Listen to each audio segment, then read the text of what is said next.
这个独居女人非常喜欢收集男士用品，每次上班前，女人总会将其摆放出来，营造出家中有男友的假象。可是最近家中怪事频发，刚买的牛奶总会离奇变少，马桶盖也莫名被掀开。女人怀疑家中有人，便查看监控。就在这时，一只手从床底伸出，抓住女人的脚踝，吓得女人撒腿就跑，但已经来不及了。女人叫阿珍，最近她发现门口的锁盖总是会莫名其妙的打开，上面还有按压密码时留下的污渍。出于谨慎，阿珍更改了密码，可奇怪的事情依旧在发生。这晚刚下班的阿珍正准备休息，突然听到门外有按压密码的声音，走近查看，门把手突然开始疯狂转动。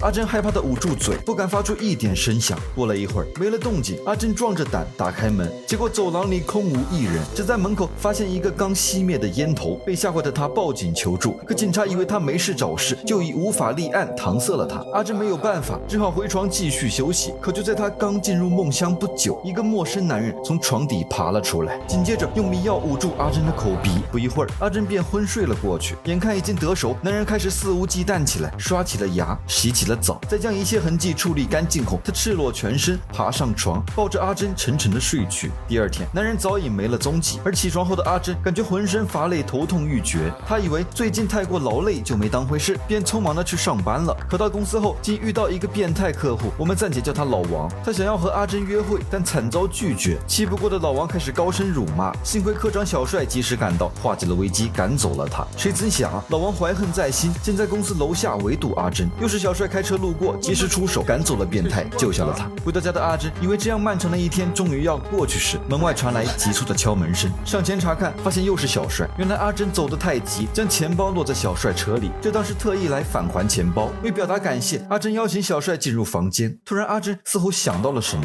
于是借口买咖啡，慌张地逃出门外。女人报警，声称有歹徒入室，可经过警察调查，只找到一具被勒死的男尸。不仅如此，在其血液里检测出麻醉药的成分，身上还遍布搏斗留下的痕迹。很显然，这不是简单的命案，而是蓄谋已久的谋杀，而女人就是最大的嫌疑人。由于警示猜测并非实质证据，警方没有办法释放了阿珍。但这次事件也对她造成了很大的影响，不仅丢了工作，还因此搬了家。就在阿珍收拾房间，在自家柜子下发现一把钥匙，仔细查看，发现是同一单元楼所使用。于是阿珍开始挨个楼层尝试，终于她找到了对应的房间。打开房门，迎面扑来陈旧的气味，桌子上还落满厚厚的灰尘，一看就是很久都没人居住。原来房子的主人也是一名独居女性，名叫惠子，已经失踪多日，渺无音讯。于是阿珍就托闺蜜利用其银行工作的身份，查到了惠子银行卡消费记录，发现她总会在每周六下午1点钟到同一便利店消费固定金额。于是阿珍和闺蜜决定到该便利店守株待兔。皇天不负有心人，一名与惠子极为相似的女人引起了两人的注意。阿珍和闺蜜一路跟踪女人来到岔路口，没有办法，两人决定分头行动。这边闺蜜追上女孩，一番询问，发现她并不是小慧。而另一边，阿珍意外发现一处可疑房子，其门上的智能锁竟与自己家的一模一样。阿珍灵机一动，输入自己家中密码，没想到房门竟然开了。进入房间，眼前的一幕惊呆了阿珍。一个女人躺在床上，双手被绑在床角，手上还插着针管。更可怕的是，女人的双脚已被锯掉。缓过神的阿珍掏出手机准备报警，就在这时，凶手回来了，吓得阿珍慌忙躲进床底。此时凶手进入房间，熟练地掏出麻醉药，注射进女人身体。原来躺在床上奄奄一息的女人就是失踪多日的惠子。而这时的凶手剪掉绑带，将失去意识的惠子拖下床，接着掏出早已准备的钢锯，准备对其肢解。看到这一幕，阿珍吓傻了，小心翼翼地向门口走去。突然，此时手机响起铃声，阿珍愣在原地。这个女人夺门而出，拼命奔跑，而紧随其后的男人并不着急。错综复杂的街道使女人迷失了方向，突然她停下脚步，直愣愣望着前方。女人慌了神，大声呼救，可根本得不到回应。情急之下，女人躲进角落。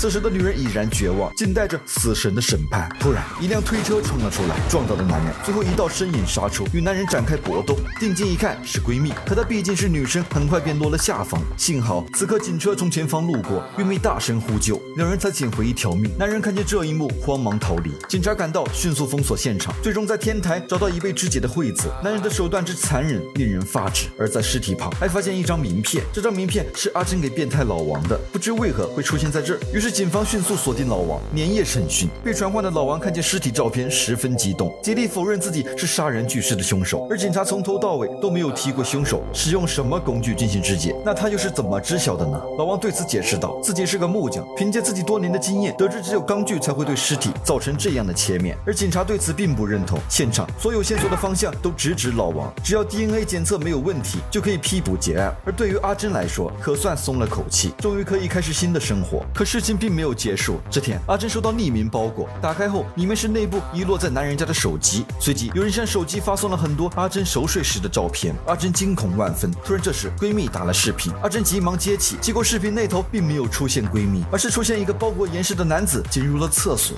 随后闺蜜下班回到家，阿珍试图呼喊提醒闺蜜，结果毫无反应。阿珍急忙向闺蜜的住处赶去，可不料被大门拦截了去路。阿珍拼命拍打玻璃，幸好此时出现一名男子打开了门。焦急的阿珍并未对男子出现感到奇怪，她爬上楼梯查看视频，发现凶手已经开始要锯闺蜜的小腿。阿珍十分着急，疯狂的砸门，可力气太小，幸好此刻警察及时出现，砸开了门，救下了闺蜜，保住了腿。由于这件事的发生，警察害怕阿珍再次出事，于是送给她一部家用监控，以防万一。这天阿珍正在便利店购买食物，这时一个年轻男子突然走了过来，出现在阿珍面前。原来是他之前居住公寓的保安，之前对阿珍一直很照顾，但面对其突然的关怀，阿珍感觉很不自在，就突然辞别离开了便利店。晚上回到家的阿珍接到警察打来的电话，从电话中得知 DNA 匹配结果已经出来，老王并不是凶手，另有其人。而就在刚才，老王被人杀害，惨死家中。挂断电话后，阿珍思索着，凶手不是老王还会是谁呢？这时他突然想起警察之前送给他的监控，打开后发现一个戴着口罩的男人进入了房间。突然镜头里男人摘下了口罩，露出真实面目，是那个保安，就是之前帮阿珍收发快递热情询问的保安。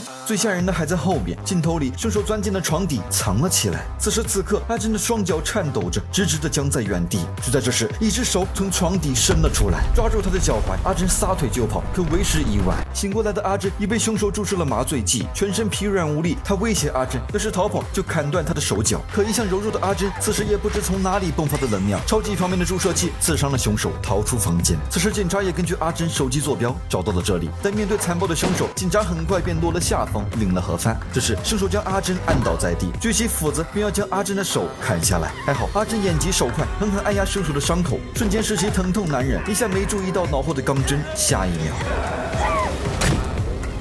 钢针一插进后脑，凶手狰狞的双眼含恨而死。当一切都归于平静，大难不死的阿珍选择离开这个伤心地，换了个新城市，重新开启一段新的生活。心有余悸的他静坐在床上，凝视着大门，习惯性俯下身向床底探去。影片结束，但他的故事仍在继续。